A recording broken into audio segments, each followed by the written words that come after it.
नमस्कार. तू हिरे माझा मितवा या सिरियलच्या भागामध्ये आपण पाहत आहोत.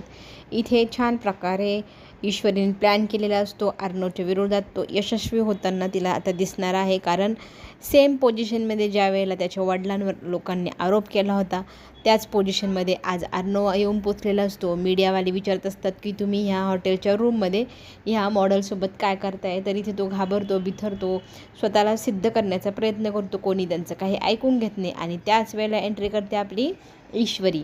ईश्वरीला पाहून तो सगळं काही समजवण्याचा प्रयत्न करतो. तिला म्हणू लागतो माझ्यावर विश्वास ठेव, मी काहीच केलेलं नाही.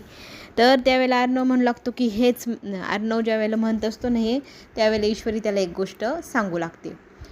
आपल्याला इकडे हेही पाहायला मिळेल की वल्लवी चांगुलपणाचं नाटक करत अंजलीसमोर ईश्वरी कशी बाहेर भटकायला गेली नवऱ्यासोबत आणि घरातली कामं काही तुझी पण करत नाही, कुणाची करत नाही. त्या मुली दोघीजणी फार भामट्या आहे आणि आपल्या सगळ्यांचा वापर करून घेत आहे असं सगळं ती बोलत असते. राकेश ते सगळं ऐकत असतो आणि तो म्हणू लागतो की खरं तर मला त्या आकाशसोबत ती काल मुलगी होती नम्रता, तिची जोडी खूप सुंदर वाटली. आकाशचं तिचं जर लग्न झालं तर मलाही आवडेल. तर ह्या गोष्टीवरती वल्लवी चिडते. तर तो म्हणू लागतो चिडण्यासारखं काय आहे, ती मुलगी मला ईश्वरीसारखीच समजदार पण वाटली, हुशार पण वाटली. तर इथे वल्लवी म्हणू लागते की तुमच्या माहितीसाठी त्या दोघांचा साखरपुडा झाला आहे, तुम्हाला काही आठवत नाही. आणि इथे वल्लवी चिडचिड करायला लागते. तर अंजली म्हणू लागते की ते दोघंजण लग्न पण करणार आहे, तुम्हाला पूर्वीचं काही आठवत नाही, त्याच्यामुळे तुम्ही थोडं शांत राहा. पण इथे वल्लवीला इतका राग येतो, त्या मुलीचं नाव घेतल्या ती तिथून निघून गेलेली असते. आणि लगेचच तो म्हणू लागतो की मला माफ करा, मला माहीत नव्हतं म्हणून मी बोललो, असं म्हणत अंजलीजवळ तो येऊन बसतो, गप्पा मारतो. इथे ईश्वरी सांगू लागते हे बघा, आता तुम्हाला जे काही डेमो दिला आहे ना मी, तो पूर्वी असा घडला आहे. माझ्या आईवर विश्वास ठेवा तुम्ही. हा फोटो आणि हा फोटो किती सेम आहे बघा. जशी तुम्हाला कोणतरी औषध दिली, ग्लानी आली, तसंच तुमच्या वडिलांच्या बाबतीत पण कोणीतरी प्लॅन केलं आहे, हे तुम्हाला का कळत नाही आहे. अशीच घटना त्यांच्याबरोबर पण घडली. त्यांना कोणतरी अडकवण्याचा प्रयत्न केला, त्यांच्याकडे एकही पुरावा नाही स्वतःला सिद्ध करण्यासाठी. आत्ता जसं तुमच्याकडे नाही तसा. तर ईश्वरी हे सगळं बोलते आणि त्याच्याजवळ माफी मागू लागते की मी तुमच्या विरोधात असा प्लॅन केला, त्याच्यासाठी मला माफ करा. तितक्यातच तिथे सुप्रिया येते आणि सुप्रिया सांगू लागते की काही वर्षांपूर्वी एका सज्जन माणसाच्या इथे मी इंटरव्ह्यू देण्यासाठी हॉटेलमध्ये गेली होती आणि तिथे माझ्यासोबत त्यांच्यासोबत जे घडलं त्याचा पुरावा देण्यासाठी आमच्याकडे काहीच पुरावा नव्हता. आणि सेम हेच घडलं होतं आमच्या बाबतीत. तिथे मी गेले मध्ये त्या सज्जन पुरुषाशी बोलतच होते, त्यावेळेला त्यांना चक्कर आल्यासारखं होऊ लागलं. त्यांना सावरण्यासाठी मी तिथे त्यांच्याजवळ बसली आणि लगेचच कोणतरी दरवाजा उघडला. तर मीडियातली काही माणसं तिथे आली आणि त्यांनी लगेचच आम्हाला काही प्रश्न विचारायला सुरुवात केली.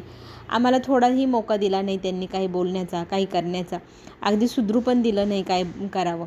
आणि ही सेम कंडिशन आत्ता जशी आहे ना तशीच आमची झाली होती. आम्हाला माफ करा, आम्ही काहीच केलेलं नाही, ह्या गोष्टीचा पुरावा आमच्याकडे नाही, पण आम्ही दोघांनी काही चुकीचंही केलेलं नाही. त्या घटनेने आमच्या दोघांचं आयुष्य बदलून गेलं. असं म्हणत ती रडू लागते. रडत रडत बाहेर रूमच्या निघून जाते. ईश्वरी अर्णवजवळ बसते, अर्णवला सांगू लागते आणि तिथून निघू लागते की मी चालले, मला माफ करा, मी तुमच्या बाबतीत अशी गोष्ट केली. तर तो तिला थांबवतो आणि विचारू लागतो की तू असं जे काही केलं आहे ना ते योग्यच केलं, कारण माझ्यासारख्या हट्टी माणसाला समजावून जी गोष्ट कळत नाही डेमो द्यावं लागते. तशीच गोष्ट आहे. आता मी डेमो पाहिला, आता मला समजलं की मी जो विचार करत होतो आजपर्यंत तो चुकीचा होता. मी दुसऱ्या बाजूने विचारच केला नाही आणि तू किती समजवण्याचा प्रयत्न करत होती पण मी समजूनच घेतला नाही.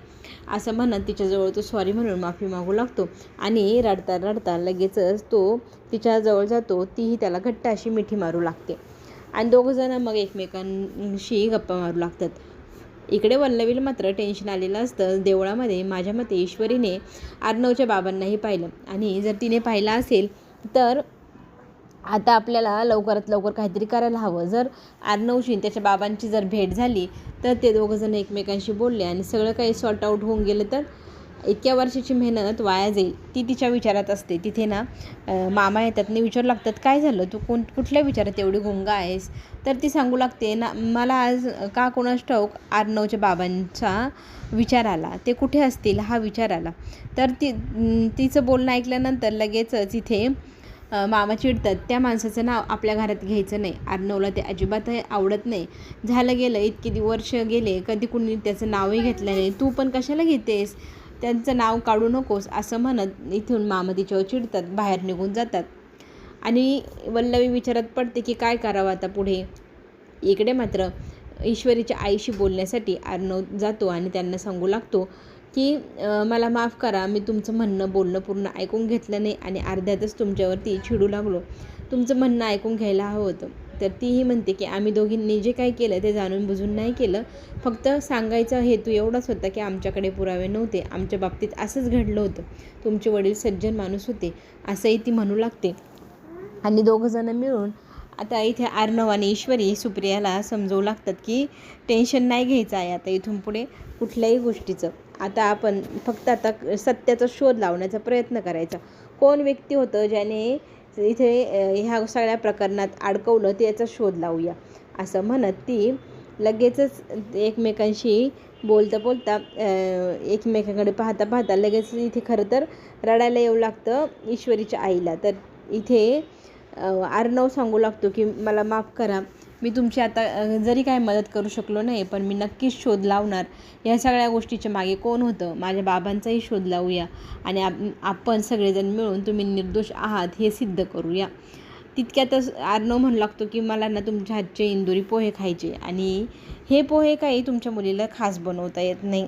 तुम्ही जसं शेवपुरी बनवतात तशीही तिला येत नाही, त्याच्यामुळे मला तुमच्याकडेच खायला यायचं आहे असं म्हणत तो ईश्वरीला चिडवू लागतो. आता आकाश इथे काय करतोय, सगळेजण जेवायला बसलेले असताना सगळ्यांसमोर एक विषय मांडतो. तो विषय असतो त्याच्या आणि नम्रताच्या लग्नाचा. तर लग्न करायचं आहे म्हटल्या लगेचच वल्लवी इथे चिडी जायला लागते आणि तुला कोणी भरी घातलं, त्या नम्रताने का, आपल्या घरात काय परिस्थिती हे तुला समजत नाही का, सगळ्यांचा मूड चांगला असायला हवा, कुठलीही आनंदाची गोष्ट साजरी करायची, कामं किती असतात, ह्या सगळ्या गोष्टींचं भान नाही तुला, किती चाइल्डिश आहे असं म्हणत ती त्याच्यावरती आरडाओरडा करू लागते. तर मामा इथे वल्लवीला सांगतात की तू जरा शांत हो, लग्नाजोगा एवढा मोठा मुलगा आहे त्याच्याशी ह्या पद्धतीत बोलणं योग्य नाही. तर आजी बोलू लागते आकाशसोबत की हे बघ आता थोडा सगळ्यांना वेळ दे, सगळ्यांची मनाची परिस्थिती चांगली होऊ दे, आपल्या घरातले हे किरकोळ वाद जे आहे ते संपू दे, मनमुटाव सगळ्यांचे गेले की आपण आनंदात तुझं लग्न करू. मी स्वतः जाईल नम्रताच्या आईजवळ आणि तुझ्या लग्नासाठी मागणी मागेल. इथे जेवण वगैरे झाल्यानंतर आकाश विचार करत असतो की आता कुठल्या तोंडाने नम्रताला फोन करू. नम्रता आधीच चिडचिड करते, आपल्या हातातून नम्रता कायमची जाते की काय ही भीती तर त्याला आता वाटायलाच लागली आहे. नम्रता कारण खूप चिडचिड करायला लागली लग्न होत नाही म्हणून. तर इथे आकाशचे वडील बघतात की आकाश टेन्शनमध्ये आहे, तर त्याच्याजवळ जाऊन ते म्हणू लागतात की मी तुला समजू शकतो, खरं तर कुणाची चूक नाही आहे, जी काही चूक आहे ती परिस्थितीची आहे असं आपण म्हणूया. कारण परिस्थिती अशी आहे की तुमच्या दोघांचं लग्न आत्ता ह्या क्षणाला होऊ शकत नाही. इकडे मात्र अर्णव ईश्वरीला सांगू लागतो की मला आज तुला एक सरप्राईज द्यायचं आहे. तर ती म्हणू लागते काय, तर तो म्हणतो जरा धीर धर, थोड्या वेळात कळेलच तुला काय सरप्राईज आहे ते. आता पुढे आपल्याला हेही पाहायला मिळतं आहे की सगळेजण अंजलीच्या रूममध्ये जातात आणि बारशाची तयारी आजी म्हणू लागते करायला हवी. तर वल्लवीला आणि इथे मामांना काम दिलं जातं, सगळ्या पाहुण्यांची लिस्ट तयार करायची, त्यांना आमंत्रण व्यवस्थित पोचवायचं आणि वल्लवीला स्पेशल काम दिलेलं असतं आजीने, ते म्हणजे होणाऱ्या बहीणबाईंना तू स्वतः फोन करायचा किंवा त्यांना जाऊन भेटून आमंत्रण करायचं. दोघंही आमंत्रण दिल्यानंतर आले पण पाहिजे तुझ्या आमंत्रणावर. वल्लवी इथे नकार देत असते, मी नाही जाणार त्यांना आमंत्रण वगैरे द्यायला, ते कोण लागतात माझे. तर आजी समजवू लागते तुझ्या मुलाची होणाऱ्या बायकोचं आईवडील आहे, तुझी व्याही आणि व्याहीनबाई आहे, त्यांना तू स्वतः आमंत्रण द्यायचं, तुझ्या मुलांचं तिच्यावर प्रेम आहे हे तू नाकारू शकणार नाही असं म्हटल्यावर वल्लवी तिथून निघून जाते. इकडे अर्णवने छान प्लॅन केलेला आहे सरप्राईज द्यायचं, त्याच्यासाठी त्याने ईश्वरीच्या डोळ्यांवरती पट्टी बांधली आहे आणि ईश्वरी म्हणू लागते की मला ना खूप मोठ्या हॉटेलमध्ये नेऊ नका, मला तिथले प्रकारच आवडत नाही, असं वाटतं ते खाल्ल्यावर पोट बिघडेल की चांगलं होईल. अर्णव तिला म्हणू लागतो की जरा शांत बसतेस का, तोंड बंद ठेव. आणि जिथे पोचायचं तिथे पोचल्यावर इथे सरप्राईज म्हणत जेव्हा पट्टी काढली जाते त्यावेळेला ते सरप्राईज ईश्वरीला अजिबात आवडत नाही.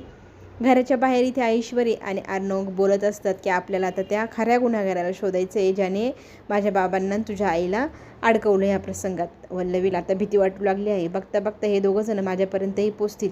त्याच्या अगोदरच ईश्वरीला जर मी संपवलं तर हा विषय इथेच संपल असं तिला वाटू लागलं आहे. तर ईश्वरीच्या जीवावर आता ही उधार होणार का? चला तर मग पुढे काय होणार पाहण्यासाठी आपण पुन्हा भेटू. चॅनलला लाईक सबस्क्राईब नक्की करा.